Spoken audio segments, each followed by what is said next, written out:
नमस्कार मित्रों, जय श्री महाकाल। नाभिदर्शन अप्सरा साधना का एक साधक का बहुत ही सुंदर सा अनुभव। यह जो अनुभव है साधक का, कुछ ऐसा अनुभव है कि साधक ने सात्विक साधना की थी नाभिदर्शन अप्सरा की, और सात्विक साधना के ही बल पे साधक को ऐसी सिद्धियां प्राप्त हुई और साथ ही साथ नाभिदर्शन अप्सरा की सहायता से इनके जीवन में ऐसी सफलता साधक को प्राप्त हुई कि जिसके चलते साधक का जीवन आज के समय में बहुत ही सुखी है। इससे पूर्व जो साधक थे वह उनके जीवन में कई प्रकार की कठिनाइयां थीं। परिवार में उन्हीं की जो धर्मपत्नी है वह उनका सम्मान नहीं करती थी, माता पिता भी उनका सम्मान नहीं करते थे, और कारण केवल यही था कि यह जो साधक थे इनकी स्वयं की एक छोटी सी दुकान है और उसी दुकान के ही चलते इनका परिवार चलता था। तो साधक नित्य अपने कारोबार पर ध्यान देते थे, लेकिन उतनी आप कह सकते हैं कि सफलता इन्हें नहीं प्राप्त हो रही थी। नित्य उतना धन नहीं कमा पा रहे थे कि जिससे इनका परिवार चल सके।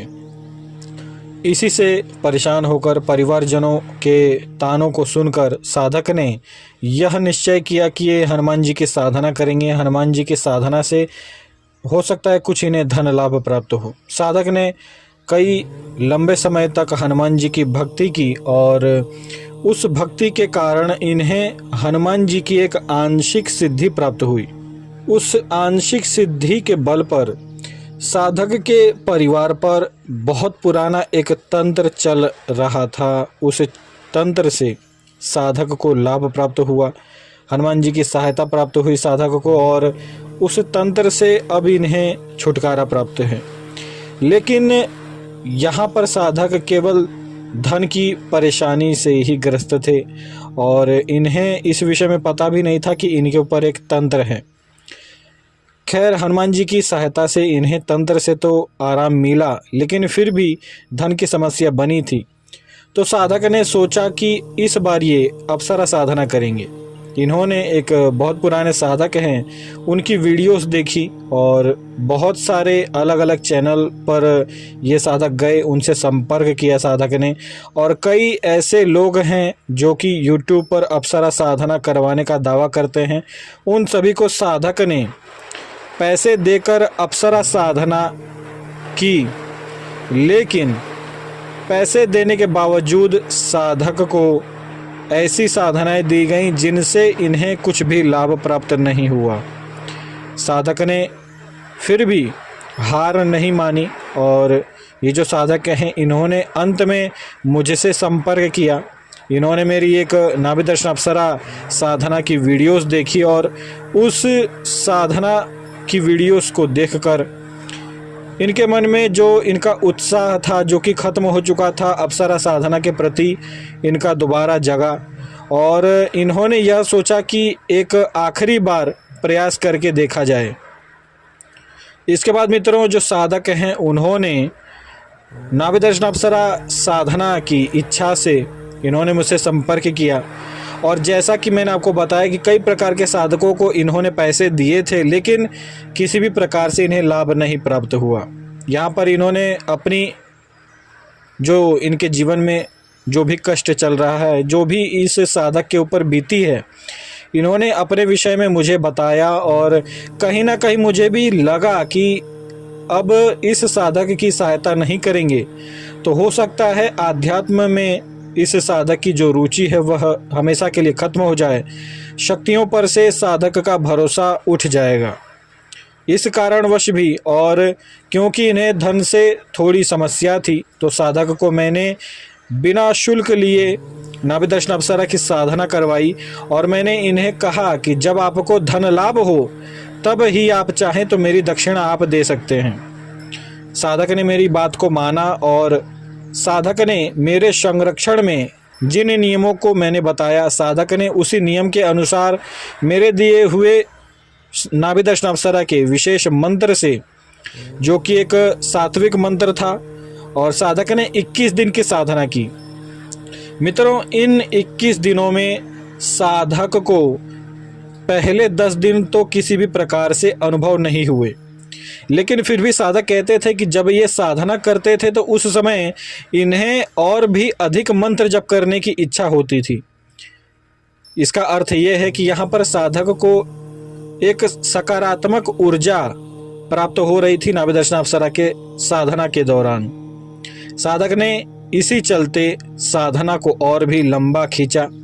साधक ने जब इस साधना के 10 दिन के बाद साधक से यह पूछा गया कि भाई आपको करना है कि नहीं करना, क्योंकि कहीं ना कहीं यह भी दिख रहा था कि इन्हें जब अनुभव नहीं हो रहे तो कहीं ना कहीं इनकी इच्छा भी मर रही थी साधना के प्रति।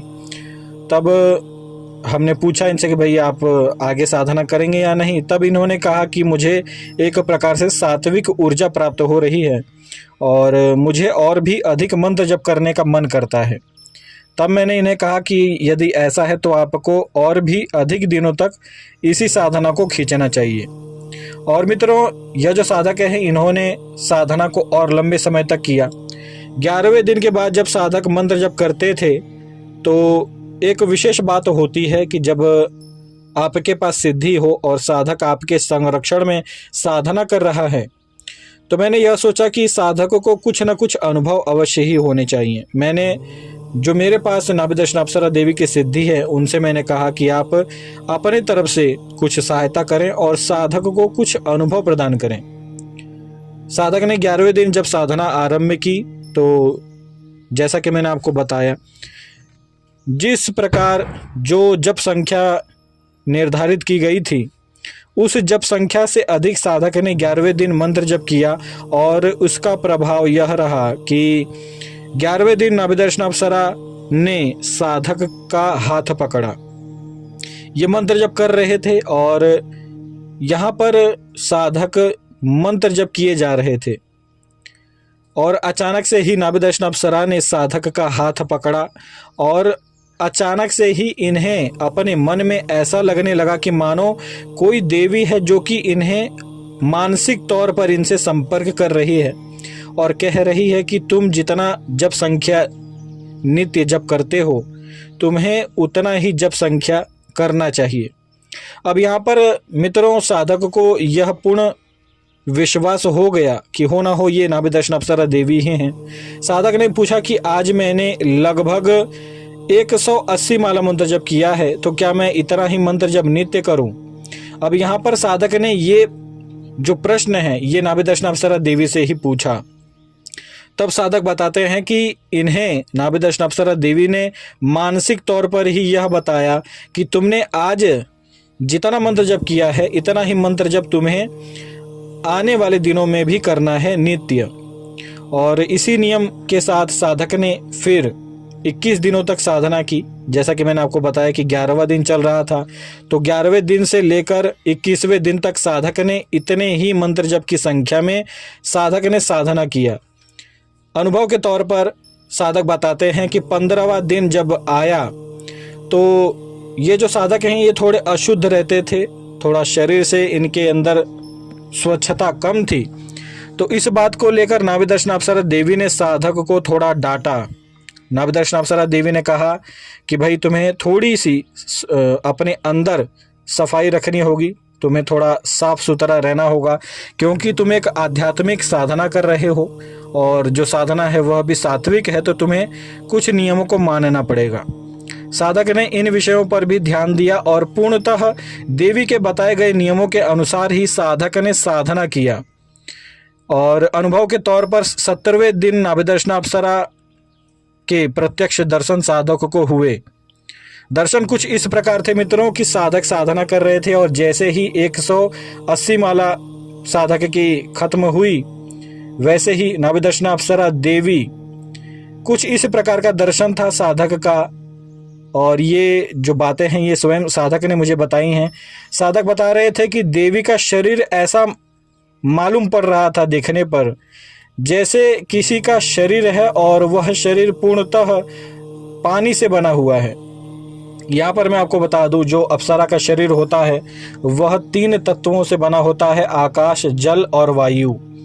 इन तीनों ही तत्वों में से अप्सरा जो हैं, जो नाभि दर्शन अप्सरा देवी हैं, वह साधक के सामने अपने जल तत्व के साथ प्रत्यक्ष प्रकट हुई।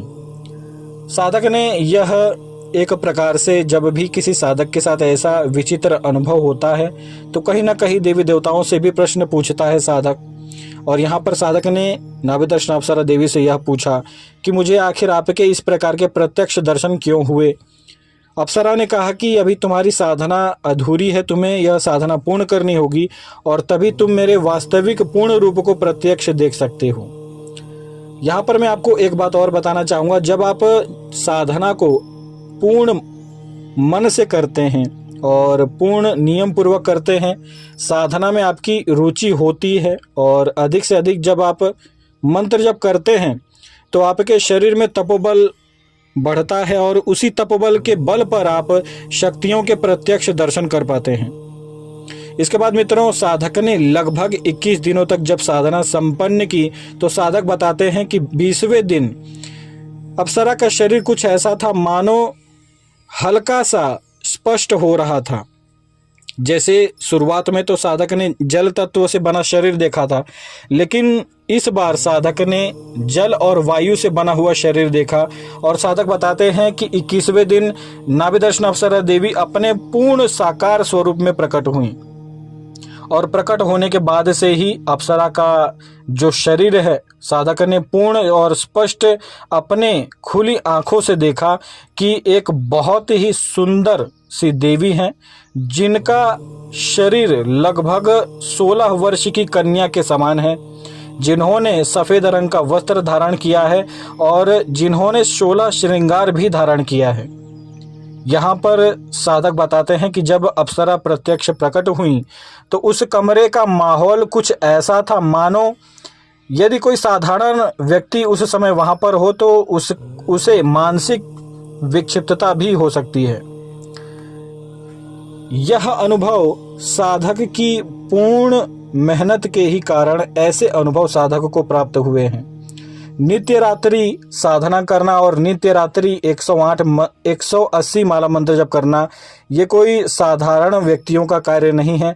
मैं आप सभी को बताना चाहूँगा, कुछ ऐसे व्यक्ति भी होते हैं जो कि 10 से 12 माला मंत्र जब भी करते हैं तो उन्हें थकान लग जाती है। तो आप सभी मेरी इन बातों को समझें। जितना तपोबल आपके शरीर में होता है, शक्तियों के प्रत्यक्ष दर्शन उसी प्रकार आपको होते हैं। तो मित्रों, इसके बाद आप सभी जानते ही हैं कि जब भी शक्तियां प्रत्यक्ष प्रकट होती हैं तो उनसे कुछ वचन लिए जाते हैं। साधक ने भी 3 वचन लिए हैं नाभिदर्शन अप्सरा से, और यहाँ पर साधक ने यह भी कहा कि मुझे संपूर्ण जीवन आपके द्वारा एक स्वर्ण मुद्रा प्राप्त हो। यह वचन भी नाभिदर्शन अप्सरा ने साधक को प्रदान किया। और साधक को आज ये साधक स्वयं बताते हैं कि जब भी ये रात्रि में एकांत में सोते हैं और इनका शरीर जो होता है वह जब थोड़ा सा स्वच्छ होता है और जब ये अकेले सोते हैं तो ये पाते हैं कि अगले दिन सुबह इनके तकिए के नीचे इन्हें एक स्वर्ण मुद्रा प्राप्त होती है। यहाँ पर एक बात और है कि जब अप्सरा जब भी साधक को अकेले नहीं पाती है तब इन्हें स्वर्ण मुद्रा नहीं प्राप्त होती। यानी कि जब साधक रात्रि काल में अपने परिवार के साथ होते हैं तो ऐसे समय में इन्हें स्वर्ण मुद्रा नहीं प्राप्त होती। लेकिन साधक बताते हैं कि आज के समय में इनका जो व्यापार है वह बहुत ही अच्छे से चल रहा है। इनकी जो धन की समस्या थी वह पूर्ण तरीके से नष्ट हुई और इन्हें अब धन लाभ नित्य प्राप्त होता है। और अब साधक चाहते हैं कि इन्हें जो श्री हनुमान जी के आंशिक सिद्धि प्राप्त हुई थी, साधक चाहते हैं कि अब ये हनुमान जी की भी साधना करें। तो अब जो साधक हैं उन्हें हनुमान जी की साधना मैं करवा रहा हूं। और किसी को भी यदि साधना करने में रुचि हो तो आप सभी मुझसे संपर्क कर सकते हैं। और ऐसी बात नहीं है कि जिसके पास धन नहीं होता उसे मैं साधना नहीं करवाता। देखिए, ये जो नियम है ये आप सभी को समझने की आवश्यकता है। मित्रों, यह जो नियम है ये प्राचीन काल से ही है। जब भी कोई गुरु अपने शिष्यों को कोई ज्ञान देता है तो शिष्य को भी उसका धर्म होता है सनातन धर्म के अनुसार कि कुछ दक्षिणा अवश्य ही दी जाती है गुरु को। वही दक्षिणा स्वरूप आपसे लिया जाता है और जो दक्षिणा है वह भी ज़्यादा नहीं है। और आपको स्वयं ये सोचना चाहिए कि कुछ दक्षिणा देकर आपका संपूर्ण जीवन शक्तियों से भर जाता है। आपको दिव्य अनुभव होने लगते हैं, आपकी दिव्य दृष्टि भी जागृत हो जाती है। कई मेरे ऐसे साधक हैं जो कि जब उन्होंने मुझसे संपर्क किया उसके 2 से 3 महीने बाद उनकी दिव्य दृष्टि जागृत हुई। उन्होंने कई प्रकार की दैवीय शक्तियों की सिद्धियां प्राप्त की। तो सिद्धियां सभी को प्राप्त करना चाहिए। जीवन उससे आपका जो जीवन होता है वह सरल हो जाता है, आपको जीवन जीने में सहायता प्राप्त होती है। तो जिस किसी को भी अप्सरा साधना करना है आप सभी मुझसे संपर्क कर सकते हैं। पूर्ण सात्विक साधना भी आप सभी को दी जाएगी, और यदि कोई जल्दी सिद्धि प्राप्त करना चाहता है तो ऐसे व्यक्ति को अप्सराओं की तांत्रिक साधना भी मैं करवाता हूं। तो आज के लिए इतना ही। यह अनुभव आपको कैसा लगा इस विषय में अवश्य कमेंट करें। वीडियो को ज़्यादा से ज़्यादा लाइक करें और शेयर करें। यदि आप मेरी सहायता नहीं करेंगे तो मेरी सहायता करने वाला और कोई भी नहीं है। आप सभी मेरे मित्र हैं, आप सभी मेरे शिष्य हैं, तो इतना तो मेरा हक आप सभी के ऊपर बनता ही है कि आप कम से कम वीडियो को लाइक करें और शेयर करें। चैनल पर यदि आप नए हैं तो आप सभी का स्वागत है, चैनल को सब्सक्राइब करें। और जिन्होंने अभी तक चैनल को सब्सक्राइब किया है, नित्य किसी न किसी प्रकार का प्रश्न मुझसे जो साधक जन है वह सदैव कमेंट के माध्यम से पूछते हैं, तो मैं ज़्यादातर साधकों को उनके प्रश्न का उत्तर भी देता हूं। और आप सभी का स्वागत है, चैनल को सब्सक्राइब भी करें। और आज के लिए इतना ही। आप सभी को जय श्री महाकाल।